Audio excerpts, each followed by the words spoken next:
Welcome to another Get in the Know moment with Joe. I'm Joe, and today I want to discuss Wise Mind. Hit that like and subscribe buttons, that way you can catch all of my content as they come out. So what is Wise Mind? Well, we'll get to that in a second. I did mention it in my tip video, so I wanted to share. There are three ways of thinking. The first one is emotional. Of course, that's based on decisions made while you're emotional, happy, sad, doesn't matter. Emotional based.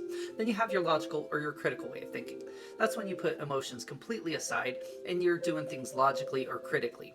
Wise mind is a nice combination of the two. It's where you have your emotions and your logical thinking in harmony.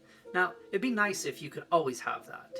Unfortunately, it's not possible, but some of the best decisions people make in their life is done in wise mind. If you like what you got out of this, hit that like and subscribe, hit that bell icon, that way you can catch all of my content as it comes out. Check out those links in the description. Join me on any one of my social media platforms. Hey, there's an offer link there. You can always check that out. And as always, get in the know with Joe.